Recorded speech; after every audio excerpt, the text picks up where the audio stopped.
முதல் தகவல் அறிக்கை எஃப்ஐஆர் பதிவு செய்யப்பட்டு அதன் அடிப்படையில் காவல்துறை மற்றும் குற்றப்பிரிவு சார்ந்த புலனாய்வு செய்யக்கூடிய பல்வேறு நிறுவனங்களுடைய முன்னணி செய்தியாளர்கள், செய்தி சேகரிக்கக்கூடியவர்கள் எல்லாம் காவல்துறை விசாரணை என்ற பெயரில் அழைத்து அவர்களை துன்புறுத்தி இந்த வழக்கிற்கு முற்றிலும் சம்பந்தமில்லாத பல்வேறு கேள்விகளை கேட்டு அவர்களை சிறுமைப்படுத்தி அவமதித்து அவர்களை துன்புறுத்தியது மட்டுமல்லாமல் பத்திரிகையாளருடைய செல்போன்கள் பறிமுதல் செய்யப்பட்டு அதில் இருக்கக்கூடிய ஆவணங்கள், அவர்களுடைய தனிப்பட்ட பிரச்சனை, குடும்ப தொடர்பான தகவல்கள் எல்லாம் விசாரணை என்ற அடிப்படையில் சிறப்பு புலனாய்வு குழுவை சார்ந்த காவல்துறை அதிகாரிகள் நடந்து கொண்டது சட்டத்திற்கு விரோதமானது, பத்திரிகையாளர்களுடைய சுதந்திரத்தை பறிக்கக்கூடியது, பத்திரிகையாளர்களை அச்சுறுத்தும் விதமாக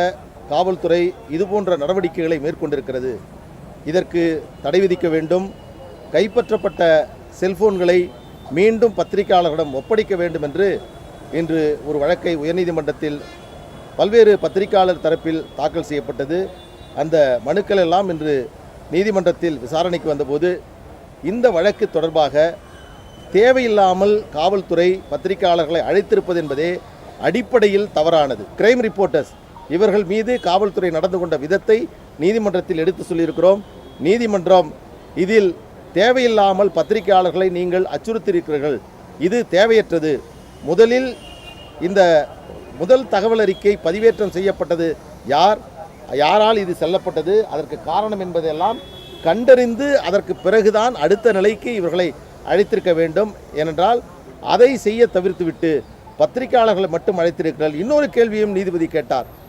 பத்திரிகையாளர்கள் அல்லாமல் வேறு யாராவது இந்த வழக்கு தொடர்பாக விசாரணைக்காக அழைக்கப்பட்டிருக்கலாம் என்று கேட்டபொழுது அதற்கும் அரசு தரப்பில் பத்திரிகையாளர்களை தவிர வேறு யாரையும் அழைத்ததாக அவர்கள் பதில் சொல்லவில்லை. எனவே இந்த வழக்கில் விரிவான தீர்ப்பை வழங்குவதாக நீதிபதி தெரிவித்து இந்த வழக்கை இப்பொழுது நாங்கள் விவாதித்து முடித்து வந்திருக்கிறோம்.